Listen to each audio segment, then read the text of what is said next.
Jama'a assalamu alaikum wa rahmatullahi wa barakatuh. Har yau dai muna ƙarƙashin bayani akan wannan MetaTrader 4 ɗin, wanda ba za mu wuce ta ba tare da mun gane duk abubuwan da ya kamata mu sani a tattare da ita ba. So yau insha Allahu a bidiyon ba wani abu zan nuna mana ba, zan nuna mana yanda za mu canja wannan appearance ɗin, ma'ana suna kiran shi theme daga wannan kalar white kenan zuwa wannan kalar insha Allahu. Abu ne mai sauƙi saboda wani lokacin zaka ga mutum baya buƙatar abin da yake da haske sosai wajen yin trading, saboda ko da daddare ko da yamma ko da rana. So ga yanda zaka bi domin ka canja wannan view ɗin daga wannan dark ɗin, daga wancan white ɗin, ma'ana wannan kenan, daga wannan zuwa wannan black ɗin cikin sauƙi. So insha Allahu wannan bidiyon shine abin da zan yi bayani akai, kuma abu ne mai sauƙi wanda zai baka dama.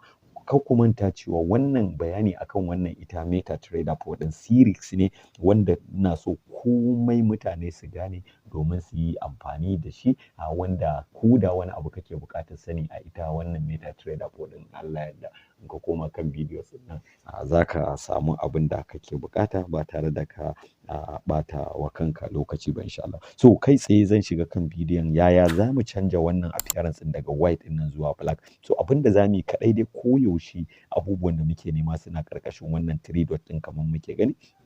So za mu taɓa shi, muna taɓa shi za mu zo nan gurin da aka ce setup. So in muka danna settings ɗin nan, da mun danna settings sai mu scrolling zuwa ƙasa, za mu tafi mi ta tafiya. So muna zuwa za ku ga guri da aka ce choose theme.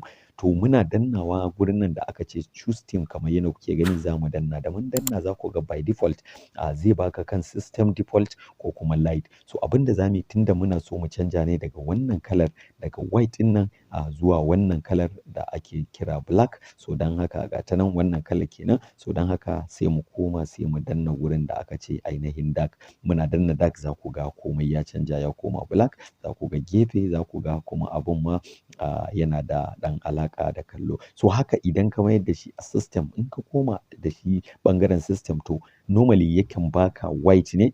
A misali bari mu koma ɓangaren mu sashi a wannan inda aka ce system default. So kun ga system default zai ɗauki kalar ainihin wayarka ne ko computer ka ko wasu abubuwa da dai sauransu. So yanzu za mu mayar da shi inda aka koma, inda aka ce misali a setup, za mu koma mu ƙara komawa sai mu danna mu zaɓi light.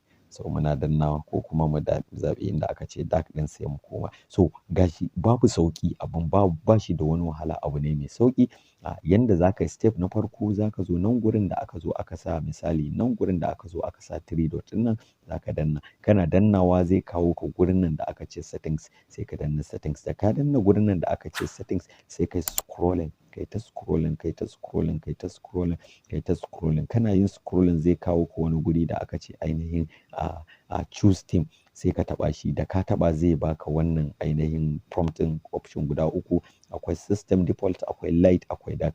Wannan light ɗin shine wannan view ɗin, wannan view ɗin mai haske gashi nan. Shi kuma in ka koma dark kamar wanda muke da kai, shine zai baka ainihin wannan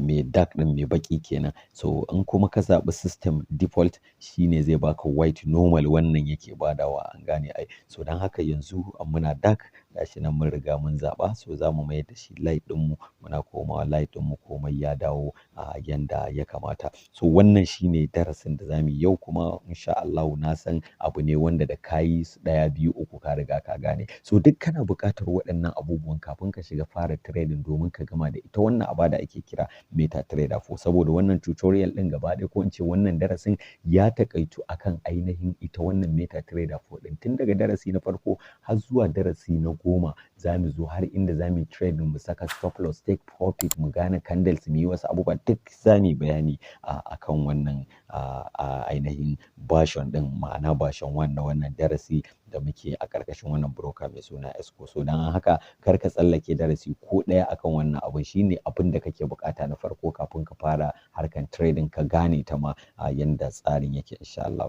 Assalamu alaikum wa rahmatullahi wa barakatuh. Daga ƙarshe kar ku manta, duk wanda bai buɗe account ba, akwai link a description wanda za ka iya buɗewa. Misali in ka buɗe, so in mun zo yin physical training, ma'ana training ɗin da za mu yi shi physical, so za ka samu damar halatta, saboda menene, kana cikin list waɗanda suke amfani da Exco. So kuma members kawai za a gayyata wanda insha Allah hakan zai baka dama attending wannan class din insha Allah. Assalamu alaikum wa rahmatullahi wa barakatuh.